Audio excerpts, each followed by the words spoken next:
8월 23일 화요일 새벽 기도회를 시작하겠습니다. 사도신경을 고백하시고 찬송가 295장을 부르신 후에 하나님의 말씀을 함께 나누겠습니다. 오늘 하나님께서 저희에게 주신 말씀은 창세기 12장 1절부터 20절까지의 말씀입니다.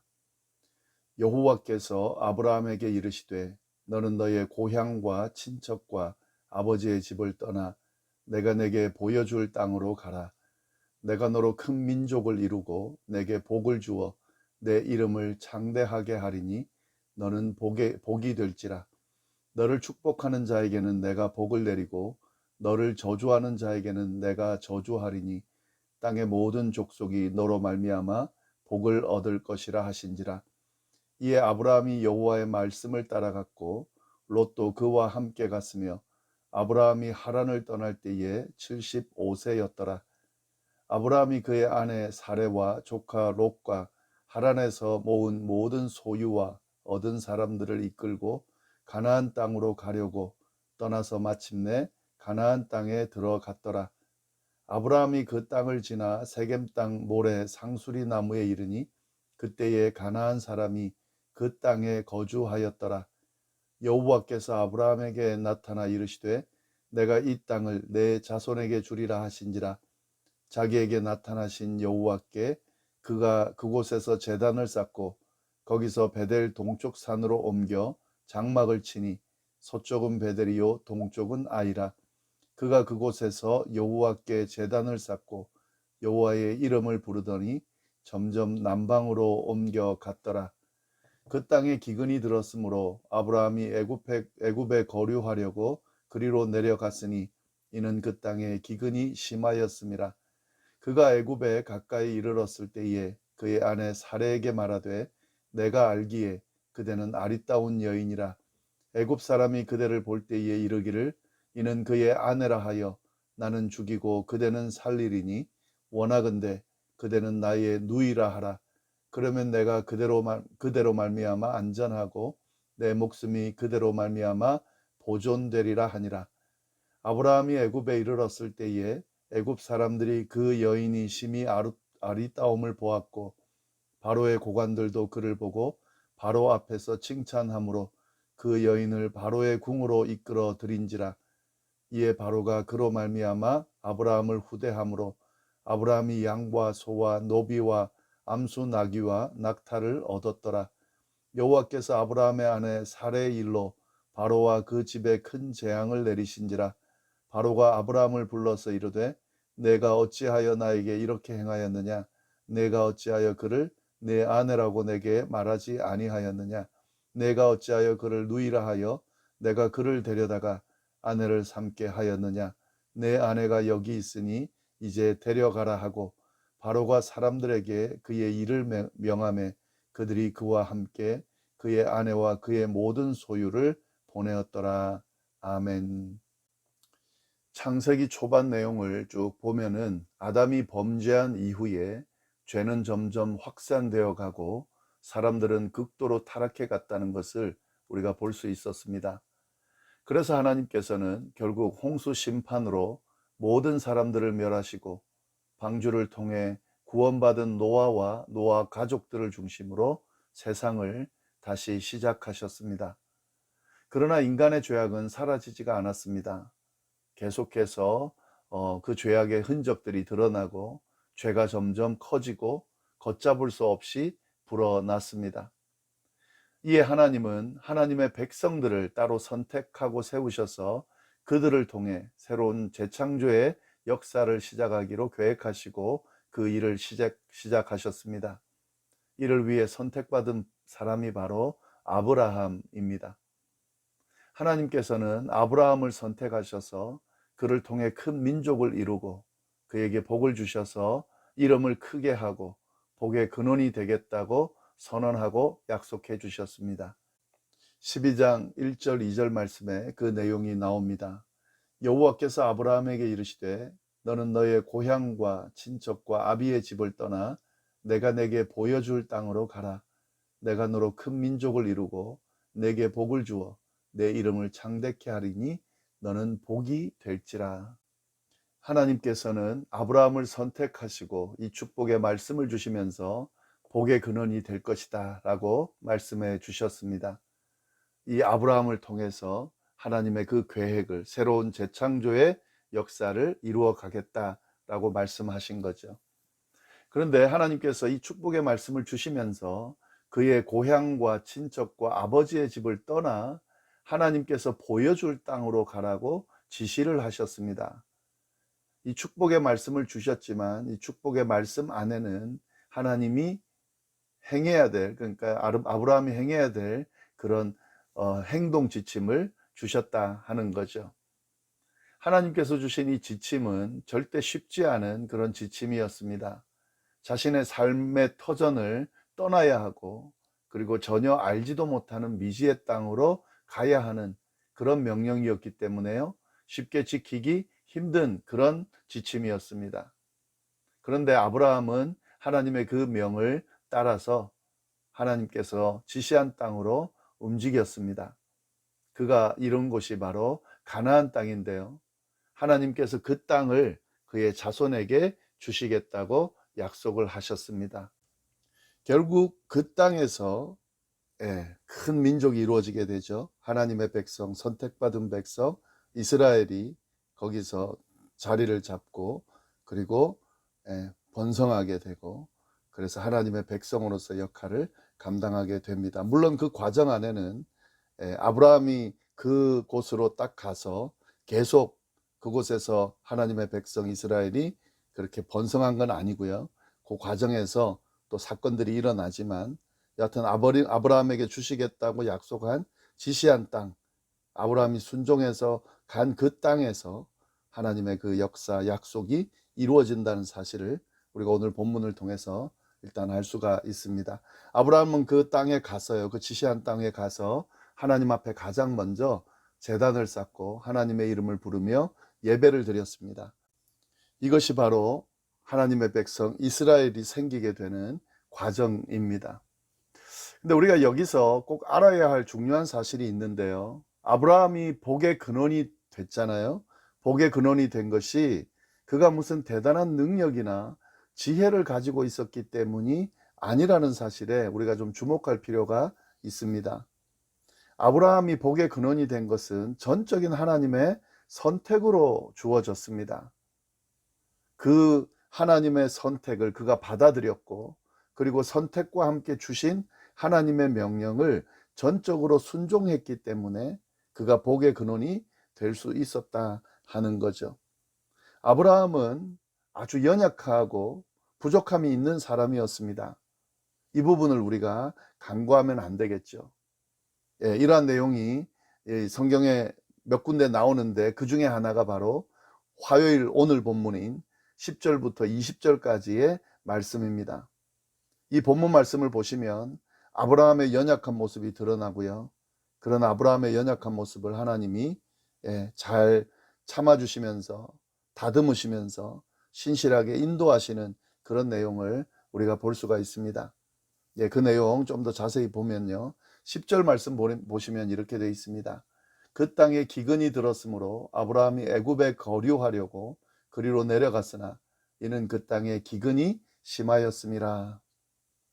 아브라함이 가나안 땅에 도착했습니다. 그런데 그 가나안 땅에 도착했지만 그곳이 하나님이 지시한 땅임에도 불구하고 그곳에 계속 머물지를 못했습니다. 왜냐하면 그가 정착한 그곳에 기근이 들어서 양식을 구하기가 어려워졌기 때문입니다. 그래서 아브라함은 결국 기근을 피하기 위해서 애굽으로 내려가게 되었습니다. 여기서 아브라함의 부족한 모습이 하나 드러나는데요, 그는 생명을 보존하기 위해서 나름대로 계획을 세우고 일종의 술책을 냈죠. 그러나 그것은 하나님의 뜻을 묻지 않고 자신의 생각으로 계획하고 행동한 것이었습니다. 하나님 앞에 물었다는 내용이 없죠. 또 하나님이 애굽으로 내려가라고 한 내용이 없죠. 그런데 아브라함은 물론 기근이 들고 먹을 양식이 없기 때문에 그걸 구하기 위해서 나름대로 계획하고 생각하고 움직인 거지만, 그러나 하나님의 사람으로 하나님의 명령과 지시를 따라 가나안 땅에 온 아브라함이기 때문에 사실은 하나님의 뜻을 묻고 그 하나님의 뜻에 따라 움직이고 행동할 필요가 있었습니다. 그런데 아브라함은 그렇지 못했다는 거죠. 그저 생명을 보존하기 위해서 자신의 생각대로 그렇게 애굽으로 가게 됐다는 거죠. 이 지금 그 가나안 땅, 이곳은 아브라함이 온 곳은 하나님이 지시한 땅이죠. 하나님이 지시한 땅으로 가라고 해서 온 거죠. 비록 기근이 왔지만 그곳은 하나님께서 지시한 땅입니다. 그렇다면 그곳에 머물러 있어야 되겠죠. 분명히 하나님의 뜻이 있다고 믿고 그곳에서 방법을 찾아야 했습니다. 그리고 하나님께서 지시한 땅이고 이곳에서 자손이 번성할 거라고 분명히 이야기했기 때문에 하나님은 분명히 그 기근 가운데서도 아브라함을 지키시고 약속을 이행하셨을 겁니다. 그런데 이런 부분에 대해서 아브라함은 전혀 생각하지 않고 그저 눈앞에 보이는 그 생명을 유지하기 위한 방법으로 애굽으로 내려가게 된 거죠. 그래서 애굽으로 내려가서 문제가 해결됐습니까? 사실 더 큰 어려움에 처하게 됩니다. 그 내용이 다음에 나옵니다. 11절부터 13절까지 말씀 보시면 그가 애굽에 가까이 이르렀을 때에 그의 아내 사레에게 말하되 내가 알기에 그대는 아리따운 여인이라 애굽 사람이 그대를 볼 때에 이르기를 이는 그의 아내라 하여 나는 죽이고 그대는 살리리니 원하건대 그대는 나의 누이라 하라. 그러면 내가 그대로 말미암아 안전하고 내 목숨이 그대로 말미암아 보존되리라 하니라. 참 말도 안 되는 내용이 하나 나오는데요. 아브라함이 애굽에 가까이 이르렀을 때에 걱정거리가 하나 생깁니다. 그게 뭐냐면 자신의 아내 사레가 너무 아름다워서요. 애굽에 들어가게 되면 분명히 사레의 남편이 자기라고 했을 때에 남편을 죽이고 아내를 취할 거라는 거죠. 그래서 그는 어떤 계략을 세우냐면요. 사레를 자신의 누이라고 속이기를 원했습니다. 그래서 사레에게 부탁을 합니다. 자신의 누이라고 좀 말해달라고. 그러면 자신의 목숨이 보존될 거라는 거죠. 근데 이 문제가 뭡니까? 사례를 자신의 누이라고 하는 것까지는 좋은데, 그러면 사례를, 남편이면 사례를 뺏어가기 위해서 남편을 죽인다는 건데, 만약에 남편이 아니고 누이면 어떻게 됩니까?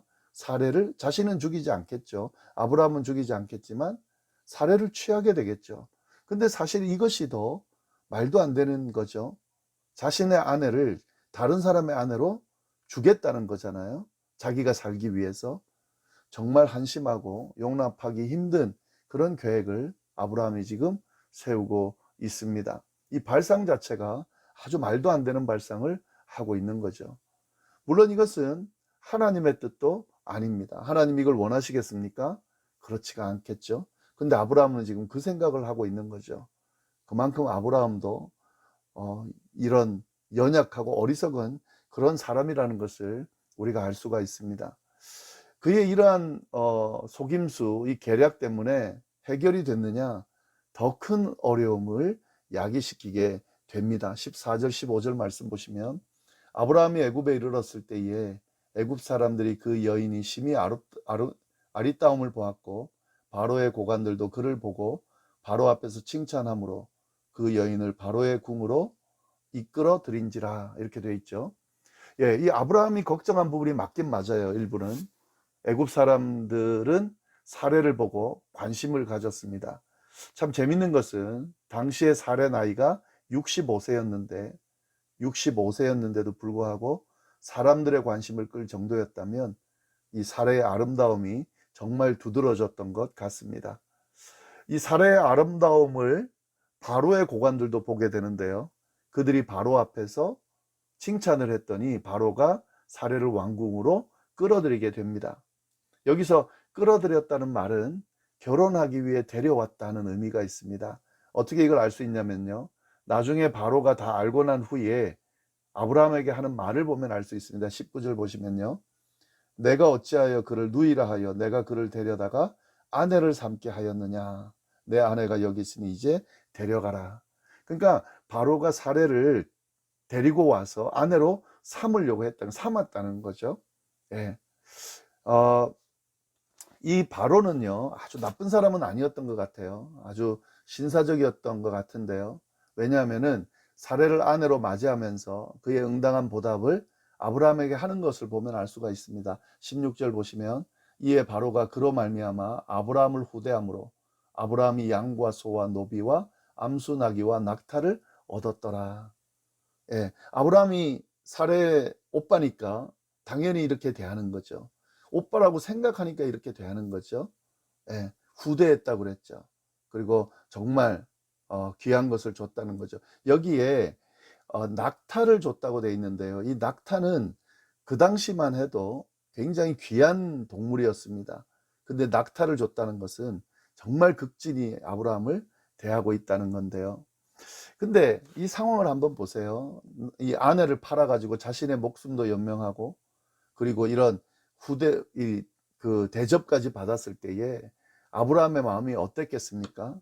예, 괴로웠겠죠. 그러니까 자신이 세운 계획대로 속임수를 썼을 때에 이렇게, 예, 원하는 대로 뭐 생명을 건졌을지는 모르겠지만 정말 지옥 같은, 말도 안 되는, 너무 찌질하면서도 잘못한 행동을 하는 그런 사람이 돼버린 거죠. 예. 근데 사실은 이게 지금 아내 뺏기는 정도로 끝나는 게 아니에요. 하나님께서 아브라함을 통해서 큰 민족을 이루겠다고 하셨잖아요. 거기에는 사례도 포함되어 있습니다. 하나님은 아브라함의 아내인 사례를 통해서 큰 민족을 이루겠다고 약속하신 거예요. 그런데 사례가 남의 아내가 돼버리면 하나님의 그 약속이 깨지게 되는 거죠. 하나님의 그 축복이 이루어질 수 없게 되는 거죠. 그러니까 상황이 아주 안 좋은 거예요. 지금 이 아브라함은 그걸 생각하지 않고 그냥 어리석게 지금 행동하고 있는 거죠. 하나님이 그 모습을 그냥 볼 수가 없었겠죠. 왜냐하면 하나님의 약속이 깨지니까. 그래서 사례를 그 상황에서 구해내게 됩니다. 17절 말씀 보시면요, 여호와께서 아브라함의 아내 사례의 일로 바로와 그 집에 큰 재앙을 내리셨다. 사례의 일로 바로와 그 집에 큰 재앙을 내렸다는 거죠. 바로로 하여금 뭐가 잘못됐는지를 깨닫게 했다는 거죠. 그래서 아브라함에게 사례를 돌려줄 수 있도록 한 거죠. 바로는 알게 돼서 아브라함을 불러가지고 너 왜 그랬냐 막 야단치면서, 예, 그 사례를 아브라함에게 다시 돌려주게 됩니다. 예, 하나님 때문에 이 사례도 돌려받고 아브라함도 생명을 보존받고 그의 재산도 다 돌려받게 됐는데요. 이 아브라함이 믿음 없이 어리석게 정말 찌질하게 행동했음에도 불구하고 하나님은 어떻게 반응하셨습니까? 예, 하나님의 언약, 당신이 하신 언약을 신실하게 지키고 계시다는 거죠. 그리고 부족한 아브라함을 이끌고 계시다는 거죠. 아브라함을 선택했기 때문에 그 선택한 것에 맞게 아브라함을 지금 훈련해 가고 계시다는 사실을, 예, 우리가 지금 볼 수가 있습니다. 근데 여기서 우리가 좀 안타까운 것은요, 지금 이런 신실하신 하나님, 지금 이렇게 다 완전히 망가진 상황도 회복하셔서 바로 세우시는 하나님이라면 사실 사례를 누이라고 속이지 않고 솔직하게 이야기했어도 하나님은 지키셨을 겁니다. 예, 아브라함은 그 하나님의 신실하심을 믿지 못한 거죠. 그리고 더 전에 기근이 있다 해도 애굽으로 가지 않고 그 땅에 있었다면 하나님께서 분명히 방법을 찾아주시고 선하게 인도하셨을 겁니다. 근데 아브라함은 그걸 믿지 못했던 거죠. 아브라함은 아마 이 경험을 통해서 하나님의 신실하심을 경험하게 됐을 거고 그를 믿어야 된다는 사실을 아마 더 붙들게 됐을 겁니다. 그리고 어떻게 행동해야 되는지를 분명하게 배우게 됐을 거라는 생각이 듭니다. 예, 우리가 이 말씀을 보면서 우리는 어떻게 행동할 것인지 좀 깨달을 수 있게 됩니다. 아브라함과 같이 어리석은 모습으로 그렇게 결정하고 행동하지 않아야 되고요. 하나님의 뜻을 물으면서 하나님의 뜻 안에서 하나님의 인도하심 따라 사는 것이 얼마나 중요한지를 우리가 깨달을 수 있어야 되겠습니다. 그리고 혹 우리가 뭔가 잘못했다 하더라도 하나님께서 약속하신 말씀은 신실하게 지키신다는 것과 하나님의 백성들을 버리지 않고 그 모든 시련들을 통해서 훈련하시고 다듬으시면서 세워가신다는 사실을 우리가 깨달을 수가 있습니다. 이 말씀 좀 잘 보시면서 깨닫게 해주시는 말씀 잘 정리하시고 우리의 삶에 또 우리의 신앙생활에 잘 적용할 수 있기를 바랍니다. 기도하겠습니다. 하나님 아버지 감사합니다.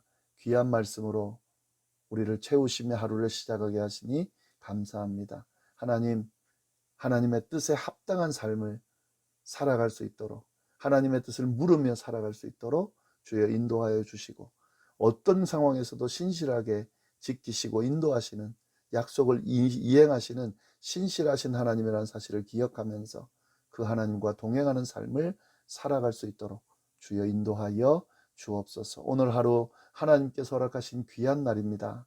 의미 있게 잘 보낼 수 있도록 역사하여 주옵소서. 감사드리며 예수님의 이름으로 기도드립니다. 아멘.